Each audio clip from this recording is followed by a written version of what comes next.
you just get so worked up, and if you've got a phobia of anything, the feeling and you can't breathe, you feel sick.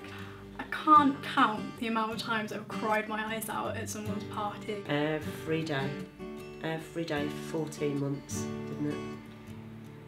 So it was tiring to the point where even I would start to dread meal times. I had this SED where I couldn't try new foods without like heaving or gagging or retching. So I basically lived on chicken, nuggets, potato, peanut butter sandwiches, bread. I'd eat the same thing day in, day out. It was basically a diet of pretty much like chips and bread and not much else.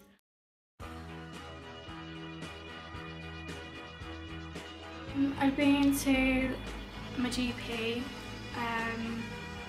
basically just ridiculed me. I've been to see a dietitian a few years before that actually, and they were the people that said, well, you have selective eating disorder, you'll grow out of it.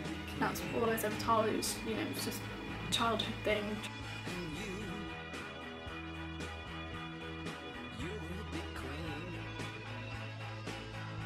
I was really nervous to start off with.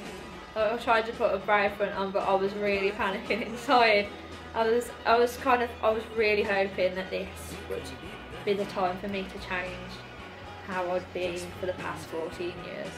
It was comforting in a way because he'd dealt with that before, as opposed to going to just any old hypnotherapist, because then he's got an understanding of it, which is something that's very important to me, because the amount of people I've spoken to over the years have no idea what I'm talking about.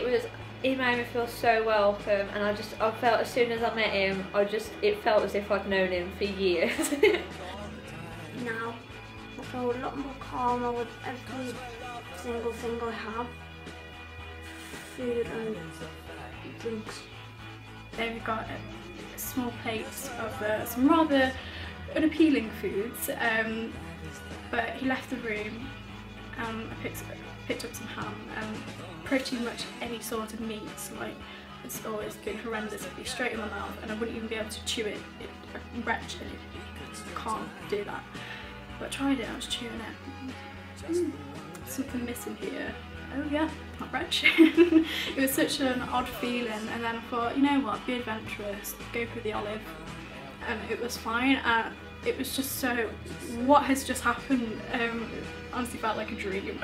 Yeah, I would certainly recommend it to any of my friends. Certainly worth giving it a try. It worked for us and I didn't think it would. I was hoping that it would. The fact that it did actually work is amazing, to actually live with the results. I feel a lot more confident about going to university, because beforehand I felt like if no one would tell me to eat, I just simply wouldn't. Well, Hannah is the reason why I came to David, and I personally thanked her for sharing her story, because through her sharing her success, that has changed my life. I mean, I've always said if I ever got any better, I'd love to raise awareness, help others. Definitely recommend David, because it's, for once, it felt like talking to a human. I'm absolutely over the moon with her, I think, and just to see how it's affected her and the confidence that it's actually given her as well. And it's like Hannah said, it's changed her life. She's beaten an eating disorder after having hypnotherapy. For the last 14 years, Hannah Pound suffered with selective eating disorder. This meant she could eat only so-called white food, that's items such as chicken nuggets, white bread and chips.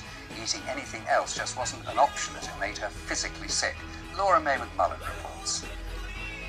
How many tomatoes do you want me to do? This time last month, 16-year-old Hannah Pound wouldn't dare eat a tomato.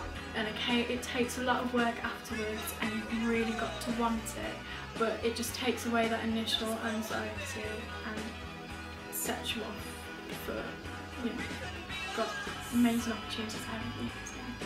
And I love David for what he's done. I'm proud. Honestly, feels like a miracle.